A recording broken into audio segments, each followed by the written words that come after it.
And now, a message from our sponsors. Just so cold, just let it shine through. I want a passport, oh, instant passport, bro, don't ask. Watch the change shine through. Just bring some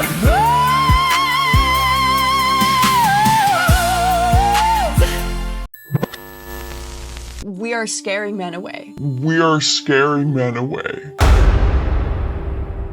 The fact that we can claim that we are in men's fields, men are just looking at that like, what does that even mean? What does that even mean? What, are you a man?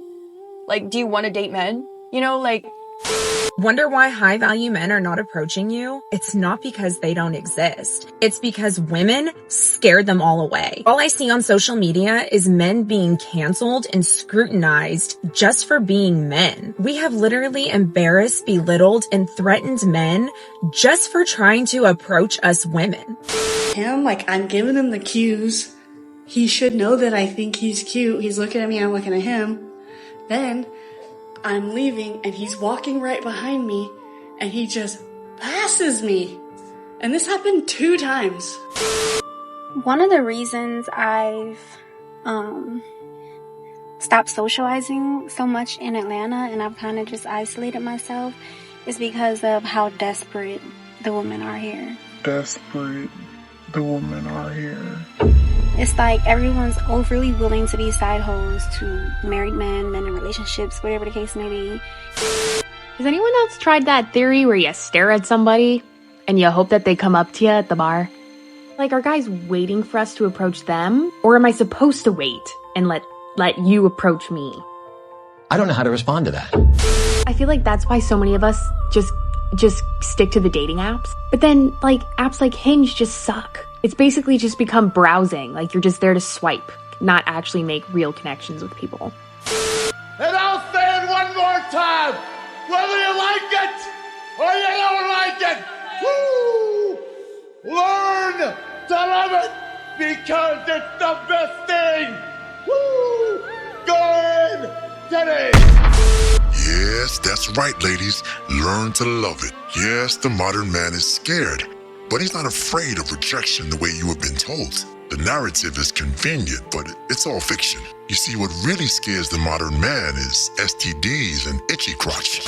Taking a plan B because I have too much fun. Taking antifungal meds because sometimes fun is not worth it. He's scared of loose, pH unbalanced tenderloin. Sometimes I wonder if because I'm tall, like my coochie's like deeper. Cause I'm not gonna lie, bro, I've been eating some giant shit. Maybe I'm just loose and worn out. He's scared of spending more than $40 on a first date that doesn't end with some sloppy top and a large order of beatation without representation. So now I'm the bad guy because I don't want to get a 2 for $20 on a first date. Like, why would I want to go to Applebee's on a first date? Tired of buying Happy Meals for kids that carry another man's last name.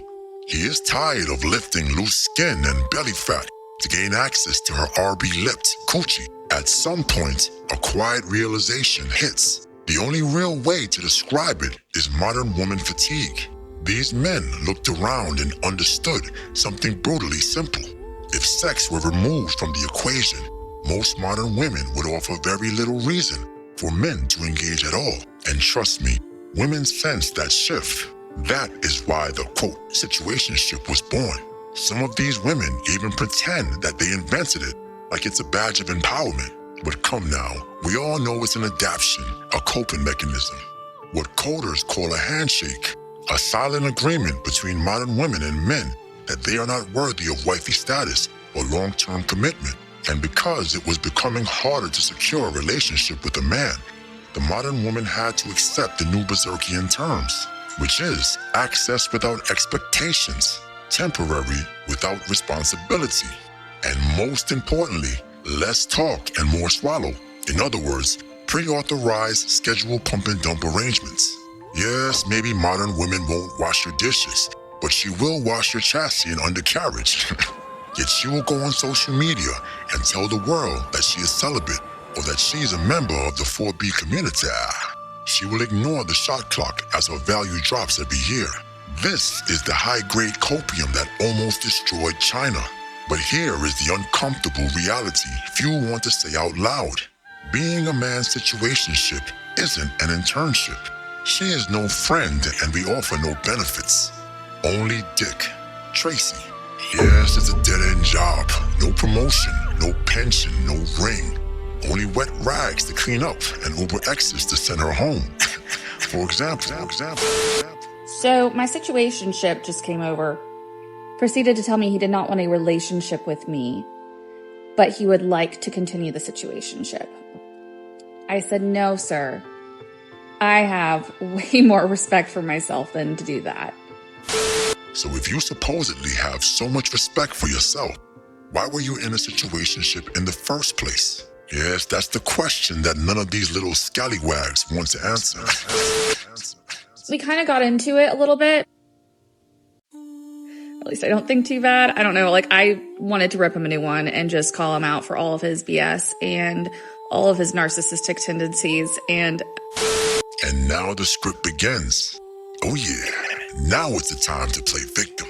Time to pretend you had no idea what was going on. Time to rewrite the story. Suddenly, he was a narcissist all along.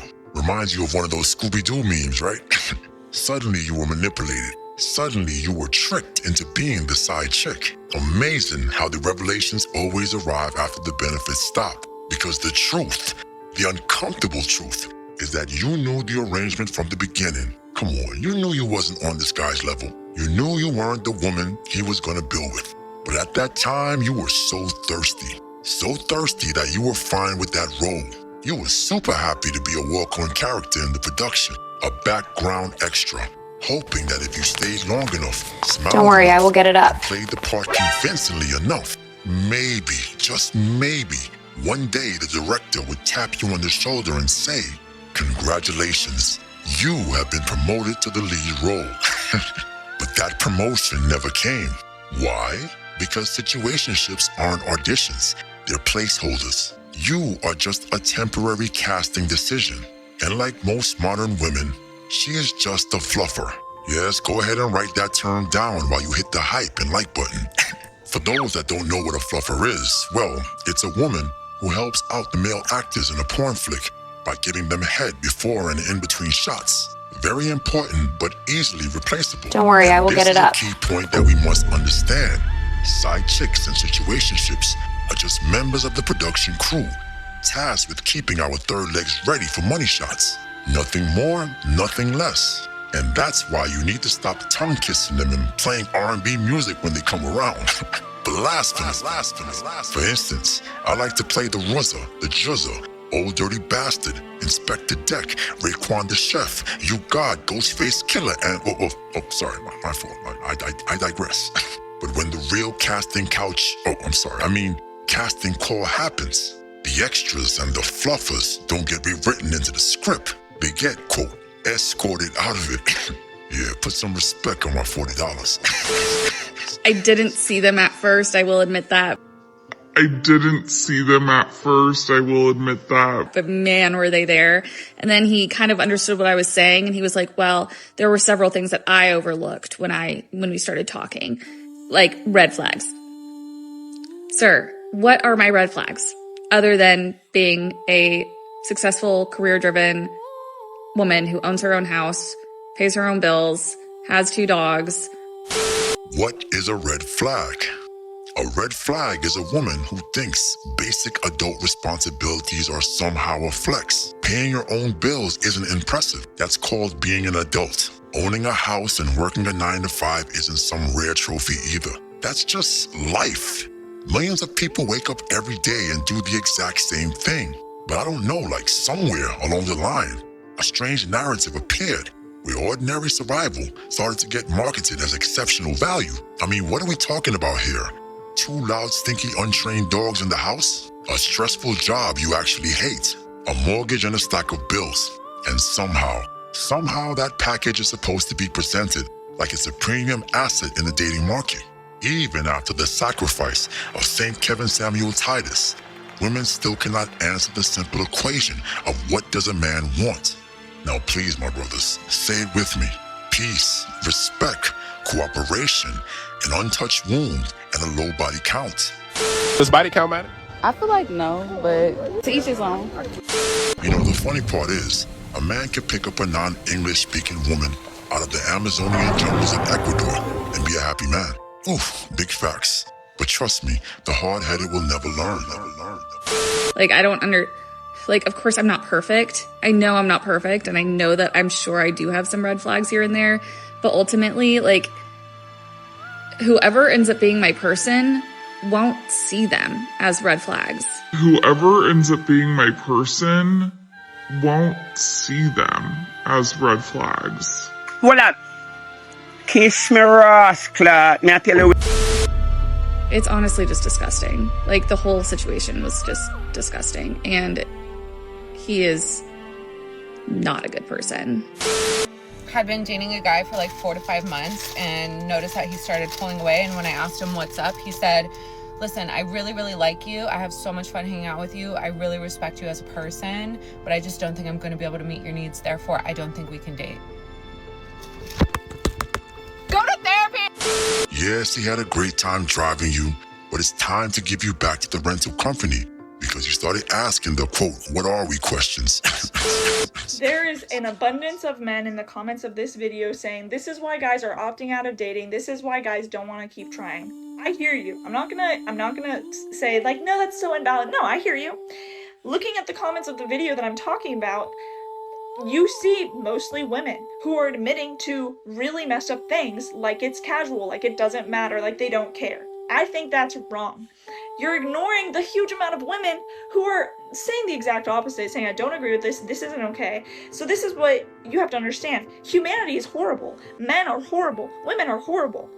And it is really hard to weed out through all of the horrible people and find somebody who is worthwhile. Does that mean it isn't worth it? No. Nothing good comes easy. Nothing good comes easy. Men and women need each other to push humanity forward. Don't opt out of dating because it's hard. I'm here to tell you right now, we don't care. Let me tell you something. We don't care. Jerry. But wait a minute. You didn't smash the bell and press the like button. Blasphemy. And although you will never be worthy of a monarch such as myself, Lord Destro would suggest that you poor fools at least give oligarchy a try. So here, Lord Destro has spoken.